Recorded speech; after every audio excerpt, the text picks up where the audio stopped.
ketakutan bilang tidak itu sering berakar dari fear of rejection atau takut untuk ditolak. Ya, jadi memang secara alamiahnya, fitrahnya kita itu ingin diterima oleh kelompok sosial. Orang dengan yang self esteem-nya itu cenderung rendah, itu dia cenderung mencari validasi dari luar. Makanya mereka akhirnya merasa terus-menerus membuktikan nilai dirinya itu dengan membantu orang lain. Jadi orang yang terus-menerus people pleasing itu biasanya kelihatannya tuh lebih tegang, kemudian napasnya pendek-pendek. Nah, ini poin yang penting.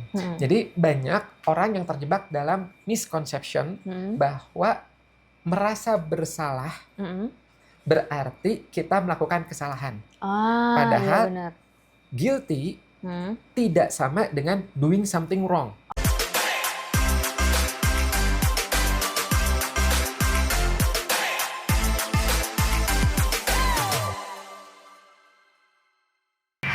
Halo teman-teman semua, selamat datang kembali lagi di Gravocast bersama aku Dania, dan seperti biasa aku ditemani oleh Kang Afif yang akan berbagi insight psikologi yang aplikatif buat kita semua. Halo semuanya, senang bisa kembali lagi lewat Gravocast. Nah, hari ini kita mau bahas topik yang kayaknya tuh hampir semua orang pernah alamin, yaitu adalah sulit bilang tidak nih Kang Afif nih. Yes. Pernah nggak sih nih teman-teman semua nih ngerasa capek banget karena terus-terusan bilang iya, padahal sebenarnya pengen banget ya bilang tidak gitu Kang Afif. Yes, dan ini fenomena yang sangat umum banget. Banyak orang terjebak dalam siklus namanya people pleasing. Jadi tanpa sadar itu dampaknya negatif buat kesehatan mental. Betul banget nih Kang Afif nih ya. Jadi kita tuh akan kupas tuntas nih. Kenapa sih kita tuh takut bilang tidak gitu ya Kang Afif ya. Dan apa sih tanda-tandanya sampai cara praktis buat membangun batasan diri yang sehat. Jadi jangan kemana-mana, tetap di Gravocast. Oke Kang Afif nih, aku penasaran nih. Secara psikologis sebenarnya kenapa sih ada orang yang begitu sulit bilang tidak gitu? Apa yang bikin sebenarnya mereka tuh takut banget buat nolak permintaan orang, Kang Afif? Ya, nah ini menarik. Jadi secara psikologis, ketakutan bilang tidak itu sering berakar dari fear of rejection atau takut untuk ditolak. Ya, jadi memang secara alamiahnya, fitrahnya kita itu ingin diterima oleh kelompok sosial. Sehingga bilang tidak itu seperti kayak resikonya tuh besar gitu. Oh iya bener banget nih Kang Afif nih. Sebenarnya karena aku sendiri juga sering banget ya ngerasa misalkan kayak aku bakal disebut egois nggak ya gitu kalau misalkan aku nolak suatu bantuan kayak gitu. Iya betul, dan itu fitrah manusiawi, wajar gitu. Nah apalagi ditambah pola asuh itu juga ngaruh cukup besar ke perkembangan kita. Jadi biasanya anak yang dibesarkannya itu dengan ekspektasi harus selalu nyenengin orang tua, harus berbuat baik ke orang lain, harus selalu ngebantuin. Nah itu bisa jadi cenderung berkembang menjadi people pleasers ketika nanti dia dewasa. Oh iya. Ini cukup relate ya. Maksudnya kayak ini dalam banget karena mungkin sejak kecil kita udah dikondisikan gitu ya bahwa sebenarnya nilai kita tuh tergantung dari seberapa bisa kita tuh membuat orang lain senang gitu. Yes, perfect banget. Apalagi kita di Indonesia nih. Iya ya. benar. Itu ada kebudayaan kolektif mungkin saya nyebutnya gitu ya. Jadi tekanan sosialnya tuh lebih kuat lagi. Kita diajarin gimana untuk mengutamakan kelompok, harmonisasi kelompok gitu. Sehingga bilang enggak itu dianggap mengganggu keharmonisan tersebut. Nah, ini banget nih yang sering bikin jadi guilt trip ya Kang Afif ya. Bersalah. Iya, jadi ngerasa bersalah gitu kitanya gitu. Terus gimana nih Kang Afif untuk dengan ada hubungannya dengan self esteem atau apa nih? Ada self esteem ya, perasaan harga diri. Iya. Jadi ini relate juga, orang dengan yang self esteem-nya itu cenderung rendah, itu dia cenderung mencari validasi dari luar. Makanya mereka akhirnya merasa terus-menerus membuktikan nilai dirinya itu dengan membantu orang lain. Karena bisa jadi nih ngerasa kurang percaya bahwa mereka tuh sebenarnya berharga loh, dengan apa adanya aja mereka berharga. Betul banget nih Kang Afif. Jadi setiap kali bilang iya, padahal pengen banget gitu bilang tidak gitu, seperti kayak lagi ngasih makan ego yang bilang kamu tuh harus berguna buat diterima gitu ya Kang. Iya betul banget, itu analoginya pas banget. Jadi ibaratnya mah kayak baterai handphone yang terus-terusan dipakai tapi nggak pernah dicas. Awalnya masih oke, nyala gitu, tapi lama-kelamaan kan dia low bat dan akhirnya lama-kelamaan mati. Nah setelah kita pahami akar masalahnya nih ya, gimana sih cara ngecek apakah kita tuh termasuk people pleaser dan apa sih tanda-tandanya yang bisa kita amati sehari-hari ini Kang Afif? Nah, jadi ini Anda juga bisa ngecek ya gitu. Iya. Jadi pertama, biasanya orang yang people pleasers itu yang ngerasa nggak enakan, dia ngerasa selalu harus bertanggung jawab atas perasaan orang lain. Misal, contohnya nih, misalnya Anda ngerasa bersalah kalau misalnya temennya sedih. Seolah-olah itu tuh adalah tanggung jawab Anda untuk membahagiain mereka gitu. Nah, itu contoh-contohnya. Iya, itu kayak banyak banget yang terjadi gitu ya kadang. Karena kadang-kadang bisa sampai overthinking gitu ya. Sebenarnya apa sih yang bisa aku lakuin gitu ya supaya dia tuh bisa happy lagi gitu ya. Iya, betul. Nah, itu contoh umum, klasik. Gitu ya, jadi itu yang pertama. Jadi ngerasa dia harus bertanggung jawab terhadap perasaan orang lain. Iya. Ada juga nih tanda people pleasers itu dia suka ngerasa lelah secara emosional, tapi nggak jelas alasannya kenapa. Nah, itu biasanya karena energi mentalnya tuh terus terkuras untuk memenuhi ekspektasi orang lain. Itu capek itu. Oh iya sih, benar-benar. Oke, terus ada lagi nggak Afif nih? Ada. People pleasers itu suka menunda kebutuhan sendiri untuk memenuhi kebutuhan orang lain. Misal, contohnya cancel janji dengan diri sendiri karena ada teman yang butuh bantuan mendadak. Nah, tadinya udah, saya mau nonton gitu, saya mau happy me time. Tapi ketika ada yang ngontak tiba-tiba dadakan, oh ya udah deh karena nggak enak. Gitu. Oh iya, ini kayaknya jadi kayak skala prioritas yang kebalik ya Kang Afif ya. Jadi kayaknya tuh kayak orang lain selalu diprioritasin, bahkan lupa sama diri sendiri gitu ya Kang Afif ya. Benar. Nah, ada yang ngalamin nggak tuh? Itu hati-hati tuh, udah tanda-tanda. Ya. Ada lagi? Ada apa lagi tuh Kang Afif? Tipe people pleasers itu dia ngerasa bersalah ketika menolak permintaan. Padahal sebenarnya menolak itu kan sah-sah aja, ya kan gitu. Bukan sesuatu yang perlu disesali. Iya. Gitu. Oke, nah itu jadi kayak sering banget nih Kang Afif nih, jadi bikin kita stuck dalam siklus itu gitu ya. Jadi setiap kali kita coba bilang enggak, langsung muncul kayak guilt yang bikin akhirnya tuh bilang iya lagi gitu ya. Tadinya kita secara sadar kayak enggak, pokoknya aku nggak akan bilang tidak gitu. Tapi ketika ada yang minta tolong atau apa tuh kayak, jadi ujung-ujung kayak merasa bersalah gitu kan. Iya benar. Iya lagi betul, aja deh gitu. Nah, itu nggak nyaman kan sebenarnya kan secara psikologisnya gitu. Iya, betul. Nah, ada lagi. Yang kelima nih. Biasanya orang yang people pleasers itu dia pola hubungannya nggak seimbang.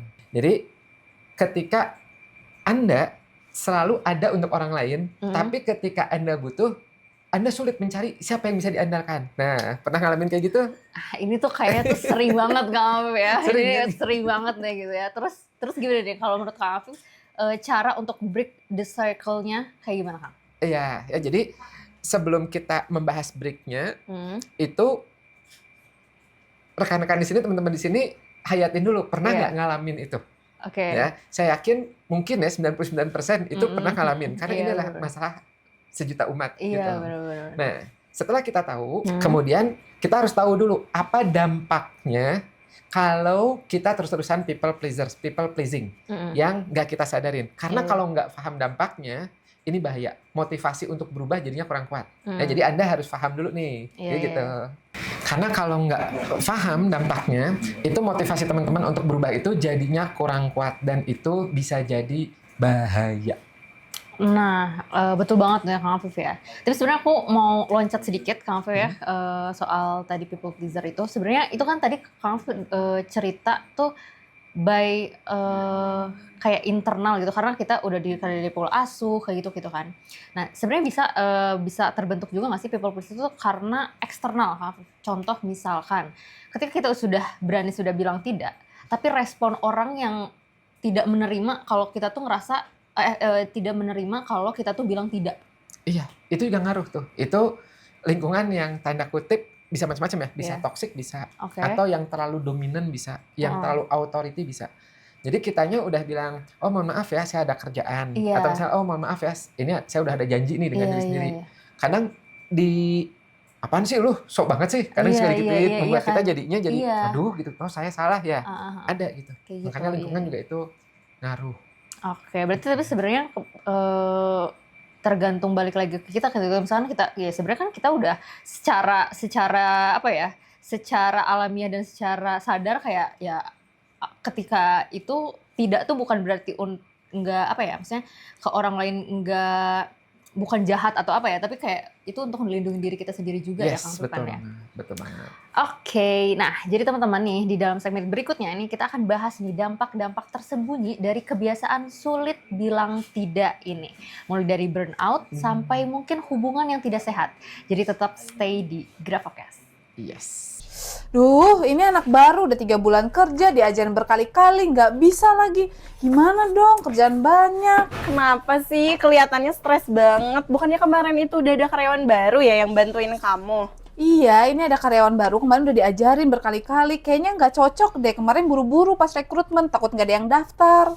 Aduh, kasihan banget. Makanya nih, bisa baca buku ini. Dengan baca buku cocok, rekrutmen bisa jadi lebih gampang dan tepat sasaran. Nah, ini buku yang aku cari, buku cocok. Nah, biar karyawan makin cocok, mulainya dari buku cocok. Nah, Kang Afif, tadi kan kita udah sempat nih singgung tentang dampak people pleasing. Bisa kita bahas nih lebih detail dampak-dampak tersembunyi yang mungkin sering enggak kita sadari nih Kang Afif. Iya, tentu gitu. Jadi yang pertama, yang paling umum ya, dampak dari people pleasing itu adalah burnout atau kelelahan mental kronis. Ini bukan sekedar capek biasa ya, gitu, tapi kehabisan energi secara emosional dan mental, gitu. Karena apa? Karena ya dia ngerasa terus memberi tanpa pernah ngisi ulang. Iya, Itu yang pertama tuh. Iya, mungkin karena yang tadi kata Kang Afif bilang gitu ya, jadi kayak rasanya tuh kayak baterai HP yang terus dipakai tapi nggak pernah di charge gitu ya Kang Afif. Jadi awalnya tuh sebenarnya kitanya masih oke gitu, punya energi untuk sama dia gitu ya, untuk ngebantuin atau dan lain-lain, tapi lama-lama juga akhirnya low bat kayak gitu ya. Betul, itu analoginya tepat banget ya. Nah, dampak kedua dari people pleasing yang terus-terusan itu adalah hubungannya jadi nggak sehat dan jadinya nggak seimbang. Ketika kita selalu bilang iya, orang lain jadi terbiasa mengandalkan kita tanpa memberi balasan yang seimbang. Catat itu. Iya benar. Jadi kayak hubungan satu arah gitu ya Kang Afif ya. Betul. Jadi kita selalu ada untuk mereka, tapi ketika kita butuh kayak sulit banget nih cari yang bisa diandelin gitu ya Kang Afif ya. Iya, betul. Dan ya ini ya gitu, saya yakin mungkin teman-teman di sini pernah ngalamin itu. Iya. Dampaknya lagi dari people pleasing. Yang ketiga, ini yang menurut saya paling bahaya, yaitu jadinya kehilangan identitas diri. Lama-kelamaan kita jadi nggak tahu lagi apa yang sebenarnya kita mau. Kenapa? Karena terbiasa ngikutin keinginan orang lain. Betul banget nih, ini bener-bener nih, ini serius banget nih Kang Afif. Jadi kita tuh kayak seperti hidup untuk memenuhi ekspektasi orang lain gitu ya Kang Afif ya. Jadi sampai lupa siapa diri kita sebenarnya. Yes, betul. Terus dampak lainnya, itu berarti yang keberapa? Keempat ya? Yang keempat, itu bisa jadi kinerja kita, produktivitas kita menurun. Karena fokus kita terbagi-bagi. Ketika kita itu terlalu banyak bilang iya ke permintaan kecil, kelihatannya kecil gitu, cuman gini, gitu. Tapi energi kita tuh sebenarnya habis untuk hal-hal yang sebenarnya tuh nggak prioritas kita. Betul. Ini mungkin kayak banyak kejadian kayak saking sibuknya ngebantuin teman-teman, jadi lupa kerjaan utama sendiri gitu. Jadi malah terbengkalai kayak gitu ya Kang. Dan ujung-ujungnya itu bisa stres juga ya Kang Sir? Betul. Nah ini nyambung nih ya sama dampak kelima. Pola stres ini ya gitu, itu sering terlihat dalam bahasa tubuh atau gestur sehari-hari. Jadi orang yang terus-menerus people pleasing itu biasanya kelihatannya tuh lebih tegang, kemudian napasnya pendek-pendek, ya, gitu. Jadi dari strukturnya itu kelihatan ini kesian nih, gitu. Oke. Jadi sebenarnya dampaknya nggak cuma secara mental ya, tapi ternyata juga fisik ya Kang Afif ya? Betul. Mental, fisik. Terus ada apa lagi nih Kang Afif nih? Mungkin ada dampak yang jangka panjang mungkin Kang Afif? Ada. Nah, situasi psikologis ini yang menurut saya paling riskannya yaitulah ketika berkembang nantinya jadi anxiety disorder atau depresi. Jadi ketika kita terus mendem perasaan dan kebutuhan diri sendiri, khawatirnya suatu saat itu bisa meledak seperti kayak botol duar gitu. Jadi kayak seperti air dalam botol yang mungkin ditutupnya rapat, tapi kalau nggak pernah dibuka sedikit atau ada udara sedikit yang masuk gitu, jadi kayak bisa meledak gitu ya suatu saat nanti. Yes, betul. Nah, dan yang sering nggak disadarin, tahu nggak apa? Apa tuh Kang Afif? Orang people pleaser itu juga sebenarnya kesian ke dianya karena bisa menghambat pertumbuhan karir dia. Oh gitu ya Kang? Iya, kita jadi sulit bilang enggak pada tugas-tugas yang sebenarnya bukan tanggung jawab kita. Nah itu banget nih Kang Afif. Jadi intinya sebenarnya kebiasaan yang sulit bilang tidak ini seperti kayak lubang kecil di perahu gitu ya, analoginya gitu ya. Jadi kayak sebenarnya kelihatannya tuh sepele, tapi kalau dibiarkan lama-lama juga bisa jadi tenggelam gitu ya, si perahunya. Betul banget. Kelihatannya kecil gitu, apa-apa deh, cuman sedikit gitu kan gitu. Itu tapi lama-kelamaan betul bisa tenggelam. Itulah kenapa penting banget untuk mulai belajar menetapkan batasan yang sehat. Bukan untuk egois ya teman-teman, tapi untuk bisa bertahan dalam jangka panjang. Sayangin diri teman-teman.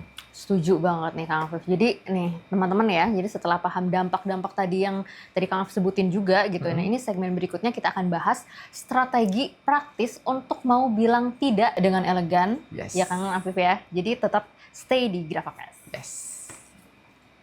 Kamu masih sering berantem sama pasangan kamu?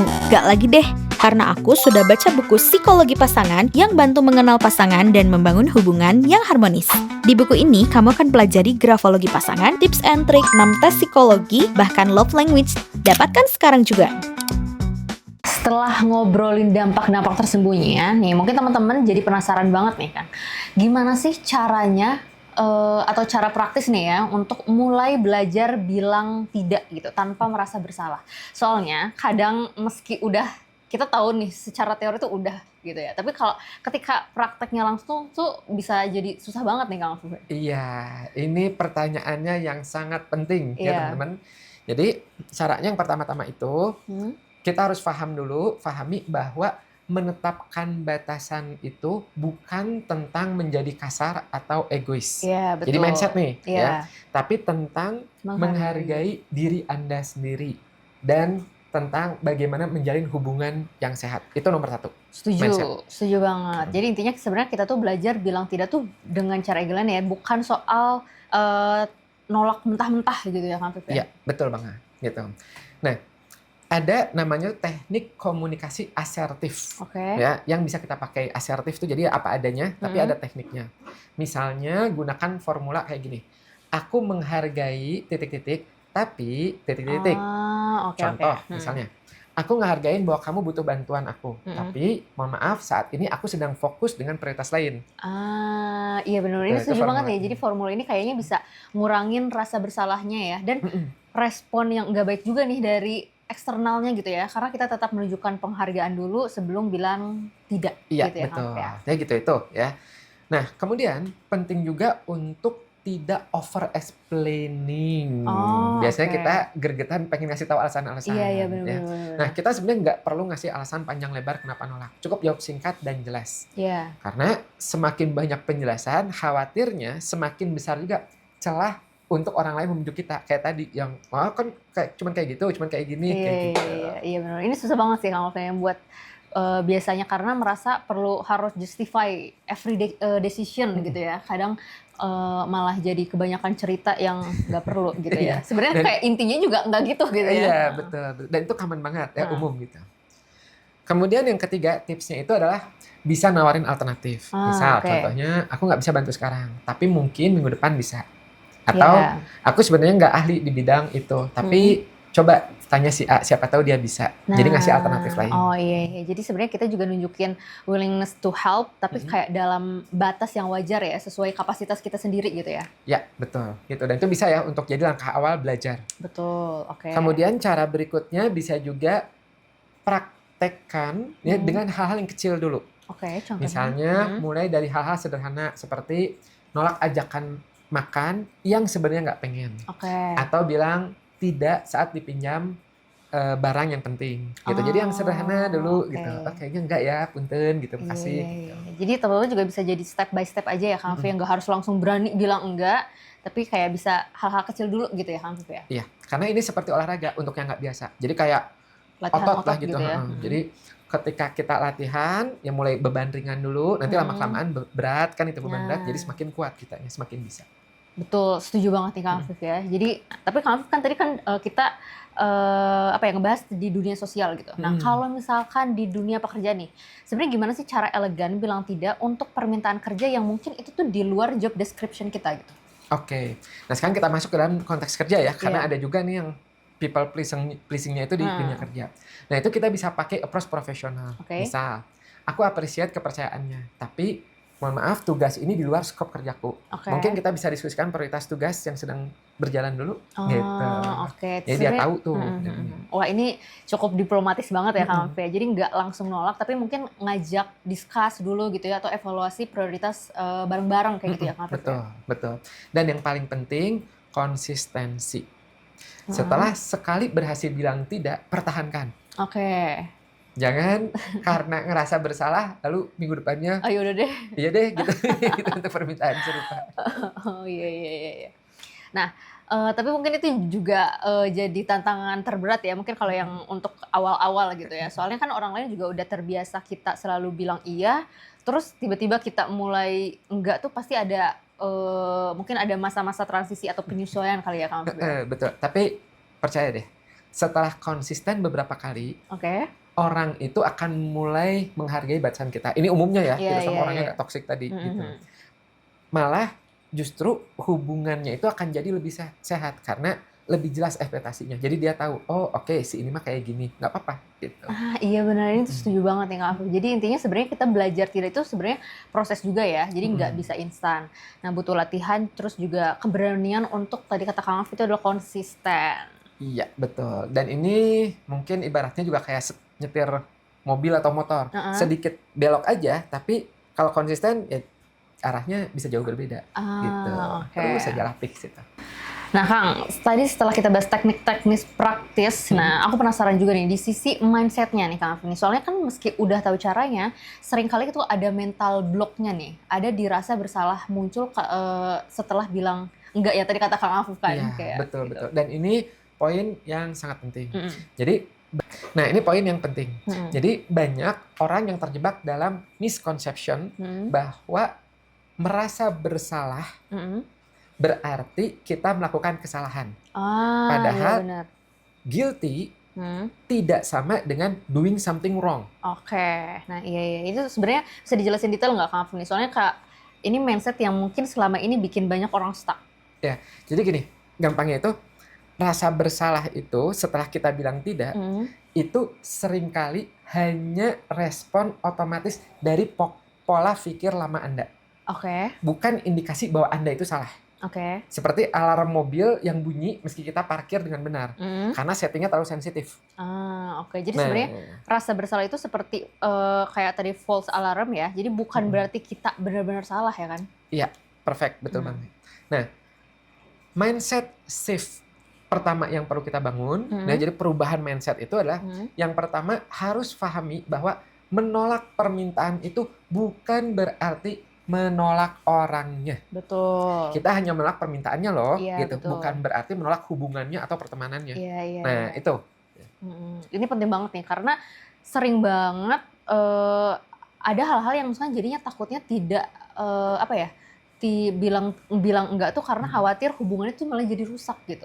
Betul, karena nganggapnya bilang enggak tuh berarti enggak menolak dianya, gitu. Padahal enggak tuh permintaannya. Kayak gitu ya. Itu mindset banget. Yang kedua, batasan yang sehat justru memperkuat hubungan. Karena hubungan yang baik itu dibangun di atas kejujuran dan rasa saling menghargai. Betul. Bukan karena satu pihak terus mengorbankan diri. Tuh kalau mau sehat. Setuju banget Kang Afif ya. Jadi sebenarnya bilang tidak itu kita sebenarnya sedang membangun hubungan yang lebih autentik ya sebenarnya gitu secara tidak langsung ya Kang Afif. Betul. Apa adanya. Iya. Yang ketiga, mindset shift yang ketiga, yaitu self-worth, harga diri itu tidak bergantung pada seberapa banyak kita membantu orang lain. Iya. Nilai diri Anda sudah ada dari sananya. Nggak perlu terus-menerus dibuktikan dengan cara mengiyakan permintaan orang. Nggak usah. Anda itu berharga. Iya benar-benar Kak Afif. Jadi kan selama ini juga mungkin banyak orang tuh mencari validasi dari luar karena sebenarnya dianya pun juga kurang percaya diri bahwa kita tuh sebenarnya udah cukup apa adanya gitu. Iya. Betul. Iya, karena sebenarnya senang banget lah ketika membangun hubungan itu jadinya diri dia pun juga jadi apa adanya gitu ya Kang Afif. Iya, betul. Nah, kemudian mindset shift yang keempat adalah seperti ini teman-teman. Setiap kali Anda bilang tidak untuk hal yang tidak penting, itu artinya adalah Anda bilang iya untuk hal yang lebih penting untuk diri Anda sendiri.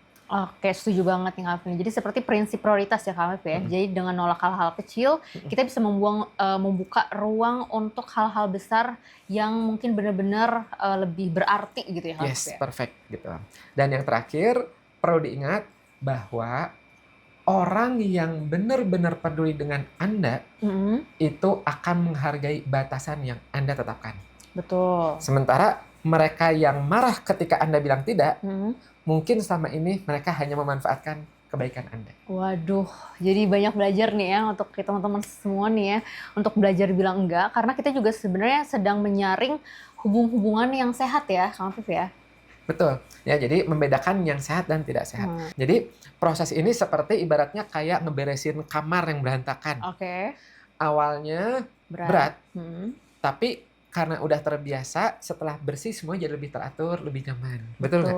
Betul banget Ya kan nih. gitu. Aku suka banget nih analoginya tadi Kang Afif. Jadi kayak intinya tuh perubahan mindset ini kita butuh waktu juga ya Kang Afif ya. Betul. Jadi nggak bisa langsung berubah dalam waktu semalam. Yes, betul. Karena ini tentang membangun habit baru, kebiasaan baru. Yes. Tapi setiap kali berhasil bilang tidak, dan Anda berhasil melewati rasa bersalah yang muncul, sebenarnya Anda sedang memperkuat otot mental Anda untuk jadi lebih asertif, bicara apa adanya. Oke, nah jadi seperti latihan fisik tadi ya Kang Afif. Jadi awalnya itu sebenarnya sakit gitu, terus ngerasa ada transisinya gitu ya, pegel-pegel, tapi lama-kelamaan juga nanti teman-teman bisa jadi kuat gitu ya. Iya, dan believe us, ya gitu. Setelah Anda melalui proses ini, Anda bukan hanya jadi lebih bahagia, harapannya insya Allah ya, gitu. Tapi juga Anda bisa jadi versi diri Anda yang lebih autentik dan lebih powerful.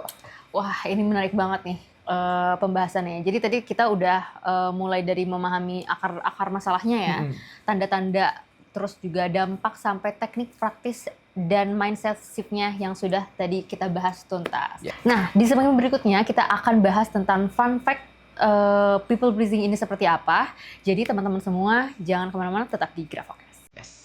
Ingin tahu karakter dan potensi seseorang lebih dalam?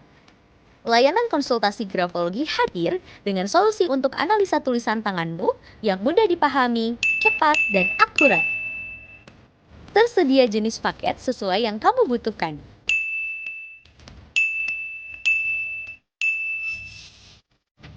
Konsultasikan sekarang dengan kunjungi link di sini.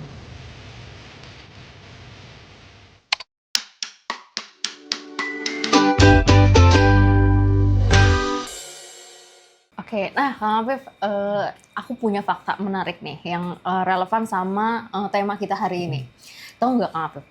Sebenarnya ada rata-rata orang mengiyakan 3-5 permintaan per hari, meski sebenarnya pengen bilang tidak. Karena apa coba Kang Afif? Kenapa? Karena dia takut dianggap tidak baik. Nah, setuju banget ya.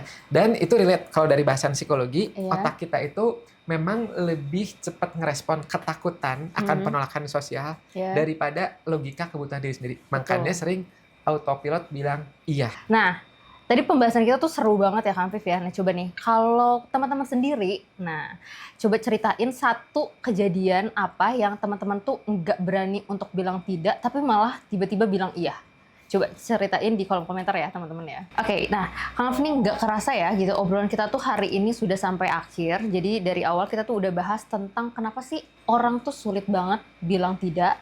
Sampai akhirnya kita sadar kalau masalah itu sebenarnya bukan soal jahat atau nggak peduli ya Kang Afif ya. Tapi sebenarnya untuk menghargai diri kita sendiri atau misalkan seperti kayak batasan diri gitu. Iya, betul banget. Jadi sulit bilang tidak itu memang sering muncul dari empati, kepedulian, dan keinginan untuk diterima. Seperti yang tadi di awal disampaikan, itu sifatnya manusiawi, fitrah, wajar kita punya itu. Iya, betul. Tapi kalau Anda terus-menerus mengorbankan diri sendiri, yang capek ya justru Anda sendiri. Betul. Jadi teman-teman juga bisa belajar gitu ya, bahwa people pleasing itu sebenarnya kelihatannya baik, tapi kalau tanpa boundaries gitu ya, bisa bikin lelah emosional, jadi baik di kerjaan maupun di relasi ya Kang Afif ya. Iya, betul. Dan yang penting ya rekan-rekan semua, teman-teman semua, bilang tidak itu bukan egois ya. Betul. Justru itu salah satu bentuk self respect dan kejujuran. Yes. Jadi dengan boundaries yang sehat, hubungan malah jadi lebih jujur dan lebih berkelanjutan. Betul banget nih Kak Vin. Jadi semoga setelah dengar episode ini teman-teman jadi lebih berani jujur untuk diri sendiri, bukan untuk menolak semua hal, tapi untuk memilih dengan sadar ya Kak Vin ya. Ya, betul banget. Dan untuk Anda yang ingin mengenal diri lebih dalam lagi, kelebihannya apa sih, potensinya apa sih, hambatannya apa, melalui analisis tulisan tangan, itu bisa caranya kunjungi di grafologiindonesia.com. Nanti di situ ada tes yang bisa Anda lakukan. Betul. Dan teman-teman juga bisa nih follow Instagram dan TikTok kami di @grafologi_indo untuk insight ringan seputar kepribadian dan grafologi. Yes, betul banget. Thank you banget udah mendengarkan Grafokes. Sampai ketemu di episode berikutnya.